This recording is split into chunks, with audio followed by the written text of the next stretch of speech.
ጤና ይስጥልኝ። አንታይክራይስት ወይንም ሐሳዊ መሲህ ማን ነው? ወይንም ምንድነው? ለምንስ 666 ተብሎ ይጠራል? በቀደመ መርሃ ግብራችን እንዳየነው በዮሐንስ ራእይ በምዕራፍ 13 በቁጥር 18 አእምሮ ያለው የአውሬውን ቁጥር ይቁጠረው፣ ቁጥሩ የሰው ቁጥር ነውና ቁጥሩም 666 ነው ሲል ሰው ማለት 23 ክሮሞዞም ከናቱ 23 ክሮሞዞም ከአባቱ በመውሰድ የሁለቱ ውህድ አንድ የሆነ ፍጥረት ማለት ነው።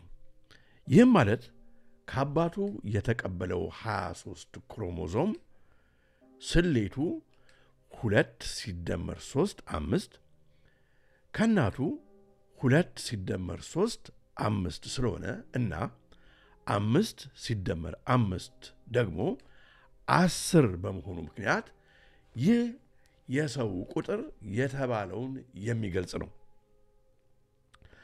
10 ቁጥር 1 እና 0 ይህም የባይነሪ ወይንም ዲጂታል ኮድ የሚባለው መሰረቱ መሆኑን እዚህ ጋር እንግዲህ ልብ ይሏል።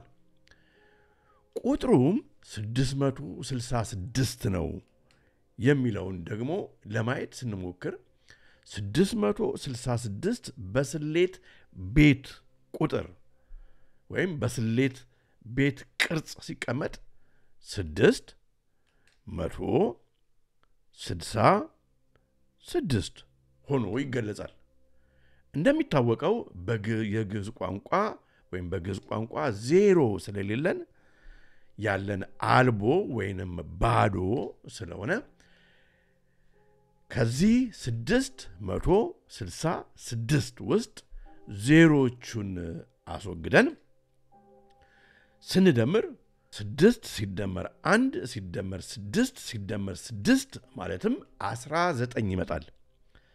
ይህ ቁጥር አሁን AI የምንለው ቁጥር ሲሆን ማለትም A አልፋ የእንግሊዘኛው አልፋቤት እንግዲህ በእንግሊዘኛው ቋንቋ በአልፋቤት ማለት ነው የመጀመሪያው ፊደል ሲሆን I ደግሞ በእንግሊዘኛ አልፋቤት 9ኛ ፊደል በመሆኑ AIን የሚገልጽ ነው።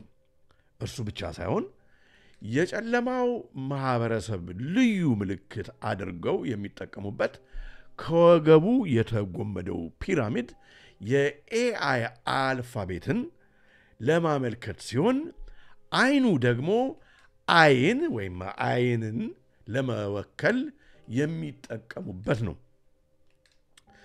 ዘኒው ወርልድ ኦርደር ወይንም አዲሱ የዓለም የሐሳዊ መሲህ መንግስት በምድር እውን ሲሆን እነርሱ እንደሚጠብቁት ፒራሚዱ በእቅዳቸው መሰረት ፒራሚዱ ሙሉ ይሆናል። ይህም ህልማቸው እውን የሚሆንላቸው የፒራሚዱ የበላይ ክፍል ትልቁ እቅድ ወይም ዘካፕ እስቶን ከበታቹ ጋራ ሲገጥም ማለትም 1 እና 9 ከፍ ብለን እንዳየነው ማለት ነው ተደምሮ 10 በመሆን በቴክኖሎጂ የሰው ሰውነትን በማደሪያነት ዲያብሎስ ሲጎናጸፍ ነው ማለት ነው። ወይም ሐሳዊ መሲህ ሲጎናጸፍ ነው ማለት ነው። ሲያዝበት ነው ማለት ነው። በዚህ መሰረት አውሬው የሰውን ሰውነት ማደሪያው በማድረግ ጎለም ወይንም ጎለም እንግዲህ ሲባል ከዚህ በፊት እንደተነጋገርነው በሸክላ ሰርተውት የጥንት እንግዲህ ኦሰተሪክ ኖሌጅ ያላቸው አይሁዶች በሸክላ ሰውን የሚመስል ቅርጽ ሰርተው ከዛ በኋላ በድግምት ያንን ሸክላ እንደሚያንቀሳቅሱት ጎለም ይባላል። እንግዲህ በዚህኛው መሰረት ጎለም ወይንም ሙት ወይንም ኢናሜት ፍጹም ከእግዚአብሔር የተለየ ፍጥረት ያደርገዋል ማለት ነው የቴክኖሎጂ። በሌላ አነጋገር የአውሬው ቁጥር የኤአይ ቁጥር ማለት ነው የሰው ቁጥር ይሆናል ማለት ነው።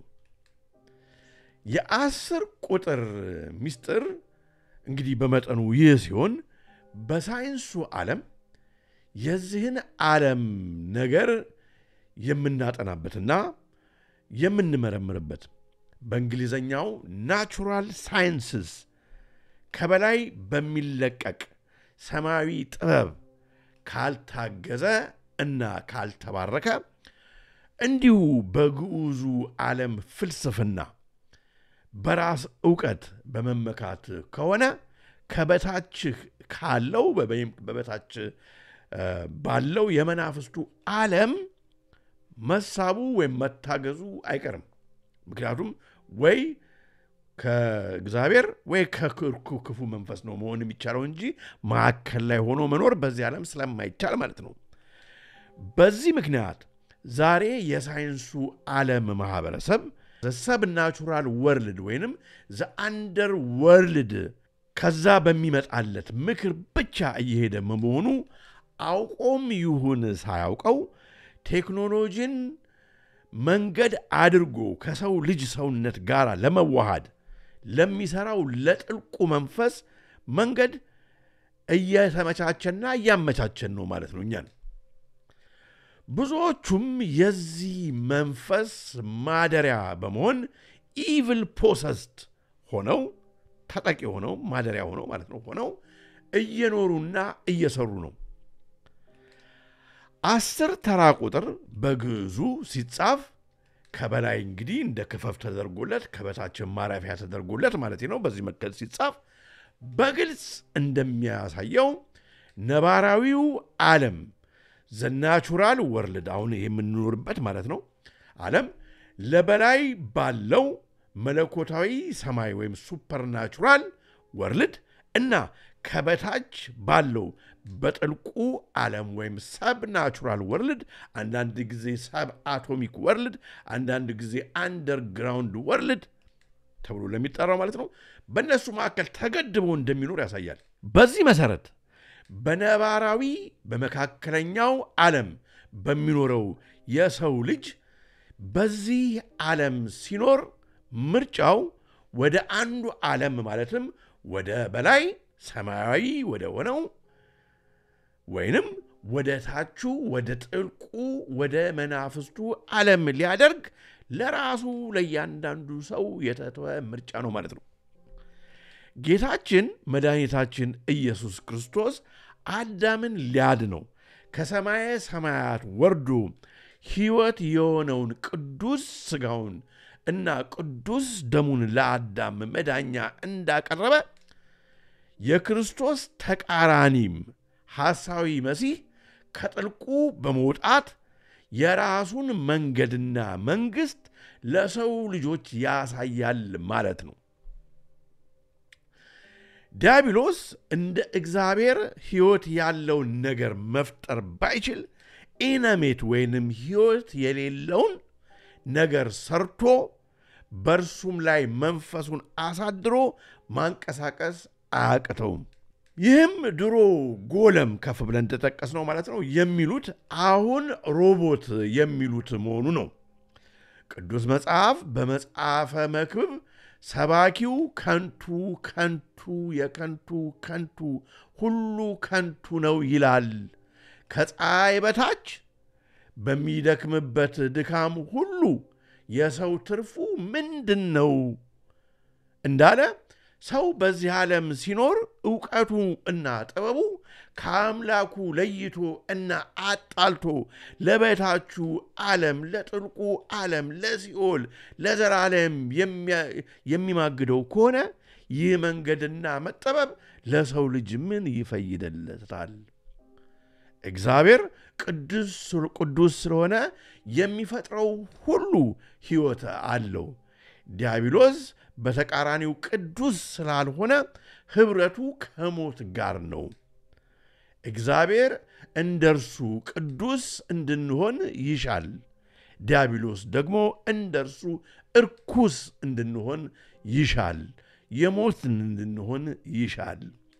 እግዚአብሔር በነፍስ ወደ ላይ እንድንነጠቅ፣ እንድንመሰጥ፣ እንድንከበር፣ መንግሥቱን እንድንወርስ ፈቃዱ ነው።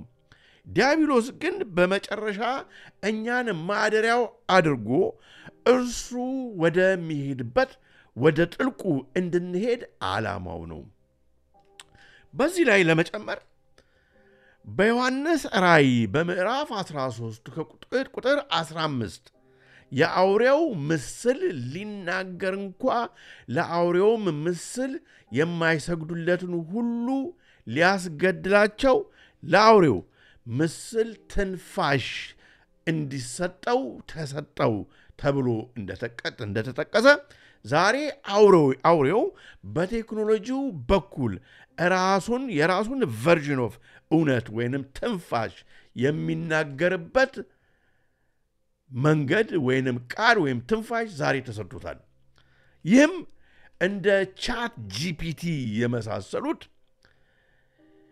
የላንጉዌጅ ሞዴልስ ወይንም ቋንቋዎች ዛሬ ሰዎች እውነታቸውን የሚቀዱባቸው እና የሚያመሳክሩባቸው በሮች እየሆኑ በመሄዳቸው ምክንያት ነገ ትክክለኛው እውነት ሐሰተኛ በሆነው እንደ እውነት ሆኖ ሌላው አማራጭ በሙሉ ስለሚያጠፉት ማለት ነው። ህዝብ ይሄ እንግዲህ ልክ በ1984 በጆርጅ ኦርዌል መጽሐፍ ላይ እንደተጻፈው ሚኒስትሪ ኦፍ ትሩዝ ብለው አንድ የነሱ አይነት እውነት ብቻ የዲያብሎስ እውነት ብቻ የሐሳዊ መሲህ የዓለም መንግስት እውነት ብቻ የሚነገርበት ማለት ነው ያሱን እያመጡ ስለሆነ ያ በሚሆንበት ጊዜ ህዝብ ይቀበለዋል ማለት ነው። ውሸትን እንደ እውነት አድርጎ ይቀበለዋል። በዚህ ምክንያት ሰዎች የዲያብሎስን ሐሳብ እንደሚመራቸው ወይም እንደሚመክራቸው ቅዱስ መልአክ ወይንም ስፒሪት ጋይድ ቆጥረው ይስታሉ ማለት ነው። ኦሬዲ አሁን በአሁኑ ሰዓት አንዳንዶች ከዚህ በላይ ሄደው ዛሬ ቻት ቦቶችን እንግዲህ የቻይናውን ቨርዥን አለ፣ የአሜሪካኑን ቨርዥን አለ፣ ሌሎችም አሉ። እንግዲህ ቻት ቦቶችን ለየዕለት ጉዳዮቻቸው እንደ አማካሪ ጓደኛ አንዳንዴም ፍቅረኛ እያደረጉም ሁሉ ይገኛሉ። ይህ እንግዲህ ነገ የሰው ልጅ ትራንስሂውመን ወይም ሰውና ማሽን ወደሚሆንበት እርምጃ እንዲሄድ ከወዲሁ እያለማመዱት እየሆነ መሆኑ አያጠራጥርም። ምክንያቱም አንታይክራይስት ወይንም ሐሳዊ ክርስቶስ አውሬው ስልጣኑን ያገኘው ከጥንት ጠላታችን ከዲያብሎስ ስለሆነ ዲያብሎስ ድሮ በገነት ሔዋን እናታችንን ከዚህ ፍሬ ብትበሉ አትሞቱም አምላክ ትሆናላችሁ እንጂ የሚለው ድምፅ ዛሬ በዚህ ዘመን ባሉ የጨለማው ማህበረሰብ ሰዎች በፖለቲከኞቹ በሳይንቲስቶቹ ዲያብሎስን በማወቅም ባለማወቅም በሚያገለግሉ ሰዎች አይምሮን እና ጆሮ ውስጥ የሚያንቃጭል አሁንም ይሆንልናል ብለው የሚደክሙበት እንግዲህ አንሞትም ብለው አምላክ እንሆናለን የሚሉበት ማለት ነው ሰበካ የዛ ክፉ ድምፅ ነው አሁንም በጆሮአቸው ባይምሮአቸው የሚያቃጭ ነው። እዚሁ የዛሬውን ፕሮግራም በዚሁ ፈጽማለሁ። ወስብሐት ለእግዚአብሔር ወወላዲቱ ድንግል ለመስቀሉ ክብር ይቆየን።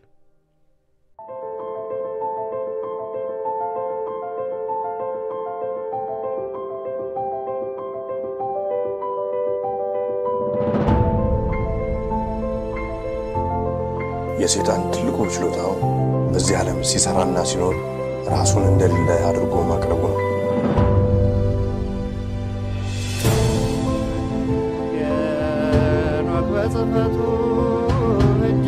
The Ethiopians slept near 1,000 years, forgetful of the world by whom they were forgotten.